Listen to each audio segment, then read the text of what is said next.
আমার হয়েছে যত মরণ, বাড়িতে আমি ছাড়া একটা কাজ করে দেওয়ার মতো মানুষ নেই। কি করতে যে বাড়িতে বাবা আমাকে বিয়ে দিয়েছিল।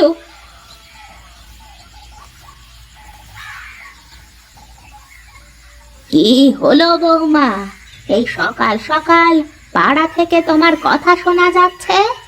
কি আর হবে মা, আপনার ছেলে সারাদিন পড়ে পড়ে ঘুমোয়, কোনো কাজ কাম তো আর করে না। বলি, সংসারের কি অবস্থা সে কি জানে? কি আর বলবো রে মা, ওর দাদা ঠাকুরদার গোড় পেয়েছে, তো শ্বশুর মশাইও কাজ কাম না করে বসে বসে খেয়ে গেছে। শ্বশুর খেয়েছে তার বাপে রেখে গেছে, তাই কই আমার শ্বশুর তো তার ছেলের জন্য কিছুই রেখে যায়নি। থাকলে তো রেখে যাবে, এখন নেই তাই কাজ করে খেতে হবে, তা না হলে তো না খেয়ে থাকা লাগবে। বলি, আপনি একটু আপনার ছেলেকে বোঝান না, কিছু একটা করুক। এভাবে ঘরে শুয়ে শুয়ে কাটালে দুদিন পরে পাতে ভাতও জুটবে না। আমি বলি কি বৌমা, আমার ছেলেটাকে একমাত্র সোজা করতে তুমিই পারো। দরকার নেই মা, পরে আপনি আবার বলবেন আপনার বৌমা দজ্জাল, আপনার ছেলের মাথায় উঠে নাচে। না রে মা, তুই এখন ওকে দিয়ে কাজ করাতে পারিস, তুই ছাড়া তো ও আমার কথা শুনবে না। যার সারাদিন পড়ে পড়ে ঘুমানোর অভ্যাস, সে কি করে কাজ করবে শুনি? কোথাও কাজে গিয়ে যদি ঘুমিয়ে যায় তখন তো সেখান থেকেও তাড়িয়ে দেবে। একদিনে তো আর অভ্যাস দূর হয় না, দু একদিন করতে করতে ও অভ্যাস হয়ে যাবে। চেষ্টা করে দেখি। তবে এবার যদি আপনার ছেলে আমার কথা না শোনে, তাহলে কিন্তু আমি সত্যি সত্যি সবকিছু ফেলে আমার বাপের বাড়ি চলে যাব। হ্যাঁ।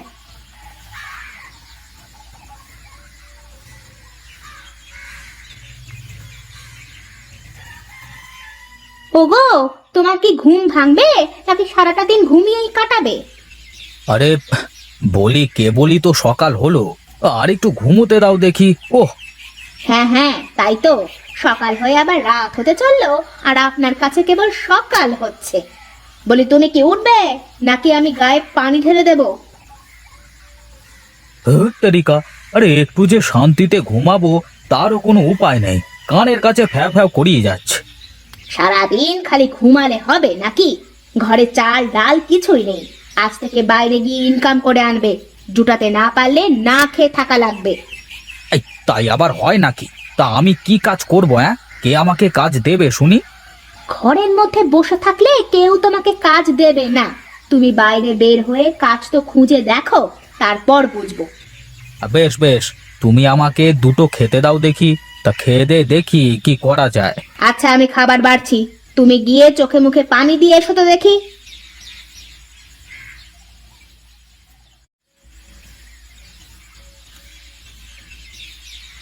বাপ মহেশ, এভাবে আর শুয়ে বসে থাকলে কি সংসার চলবে? আমি কি করব বলো মা, এই গায়ের লোক তো আমাকে কোনো কাজই দেয় না। তুমি কাজ করতে পারলে তো মানুষ তোমাকে কাজে নেবে। আচ্ছা মা, তুমি বলো, আমি কি কোনোদিন কাজ করেছি? বাবা আমাকে তো সব সময় মাথায় করে রাখতো, তাই না? সেই তো সর্বনাশটা করেছে, তা না হলে কি আজ আমাদের এই দিন দেখা লাগতো?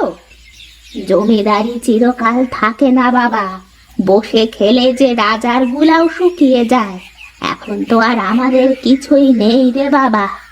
হ্যাঁ, দাদা মহারাজ ছিল, বাবা জমিদার ছিল, আর এখন ছেলেকে কেউ কাজও দেয় না। এর থেকে ভালো হতো যদি তুমি একটা মেয়ে মানুষ হতে। এবার কিন্তু একটু বেশি বেশি বলে ফেলছো গিন্নি, এই চুপচাপ খেতে দাও দেখি। শোন রে বাবা, দেখ কোনো কাজ কাম পাস নাকি আগে, মাথা গরম করিস নে। কাজই তো মাথা গরম করা, আর ঘর বাড়ির জিনিসপত্রও ভাঙা, তাছাড়া তো আর কিছুই করতে পারে না আপনার ছেলে। আহ, তুমি চুপ করো তো বৌমা, ওকে খেতে দাও।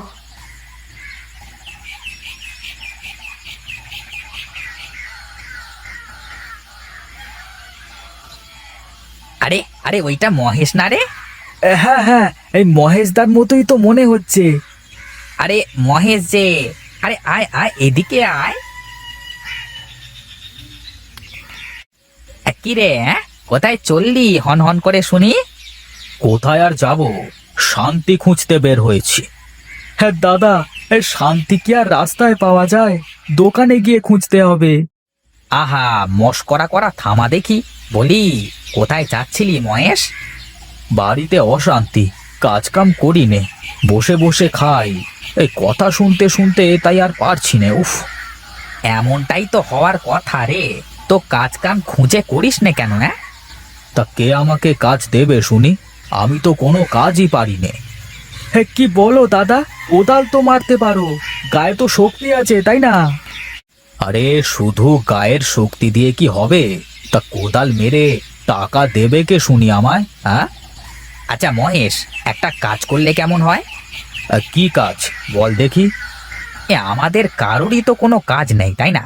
তা আমরা তিনজনে মিলে একটা ব্যবসা শুরু করলে কেমন হয়? আরে বাবা, এ তো খুবই ভালো কথা, কিন্তু কিসের ব্যবসা করব দাদা? আরে আগে ব্যবসা করব কি না তাই ঠিক করে নি, তারপর দেখা যাবে কিসের ব্যবসা করব। হ্যাঁ, যাক, শেষমেশ তাহলে আমাদের হোটেলটা হয়েই গেল, কি বলিস? দাদা, কিন্তু হোটেলের নাম তো কিছুই দেওয়া হলো না এখনো। ও নাম টাম দিয়ে কি হবে? খাবার ভালো হলে মানুষ এমনিতেই চলে আসবে।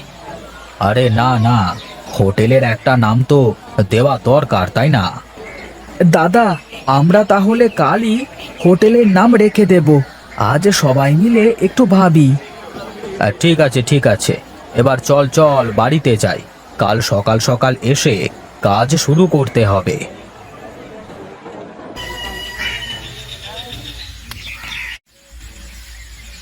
কি গো, তাহলে শেষমেশ একটা কাজের ব্যবস্থা হলো? হ্যাঁ হলো, ওই আর কি। এখন দেখতে হবে কদিন টেকে।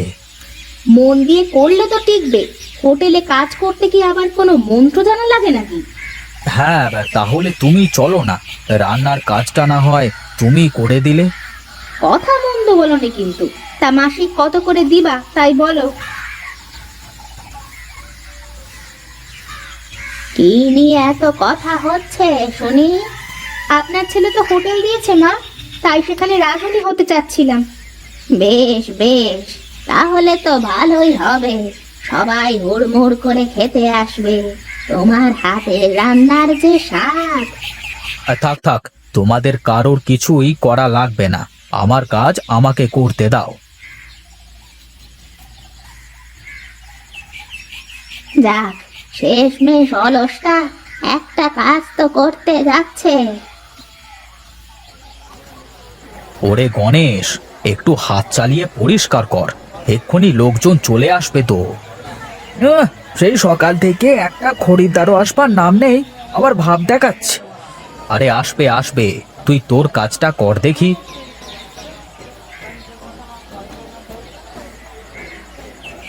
কি রে, কিছু বলবি নাকি? বলি, এত যে রান্না করলাম, এখন তো কোনো লোকজনের আসবার ভাবই দেখিনে, কি যে হবে। আরে চিন্তা করিস নে, দেখিস আমাদের এই বেগুন পোড়া হোটেলে সবাই খেতে আসবে।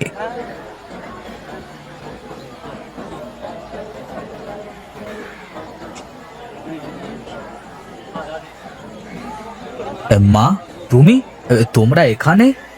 আমার ছেলে হোটেল করেছে, তা কেমন খাবার বিক্রি করে তা আমাকে দেখতে হবে না? তাই তো চলে আসলাম রে বাবা। আসুন আসুন জেঠিমা, আসুন আসুন বসুন। এই গণেশ, এই ভালো করে টেবিলটা মুছে দে। তোমাদের হোটেলে সব থেকে ভালো খাবার কিন্তু আমরা খাবো। হ্যাঁ হ্যাঁ, ঠিক আছে জেঠিমা।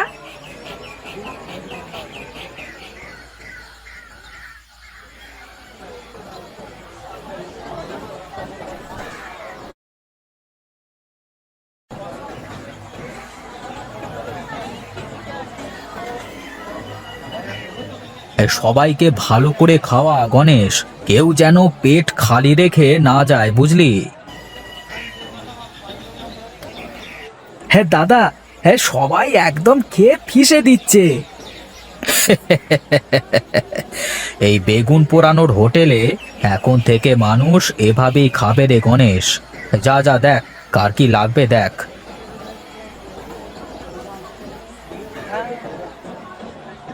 হ্যাঁ, আজ প্রথম দিন তো বেশ ভালোই বেচা কেনা হলো রে মহেশ। হ্যাঁ হ্যাঁ রে, যা হয়েছে ভালোই হয়েছে। এবার চল বাড়িতে যাওয়া যাক। হ্যাঁ দাদা, সারাদিন যা ধকল গেল, বাড়িতে গিয়ে নাক ডেকে ঘুমাতে হবে। এখন থেকে আর আমাদের কেউ নিষ্কর্মা বলতে পারবে না, এখন আমরাও কাজ করি। শুধু আমরা কাজ করি না, এখানে আরো কাজের লোক নেব আমরা। এই তল্লাটে আর একটাও বেকার মানুষ রাখবো না। একদিন এখানে বড় একটা হোটেল হবে, আর সেখানে বড় সাইনবোর্ডে লেখা থাকবে বেগুন পোড়ার হোটেল।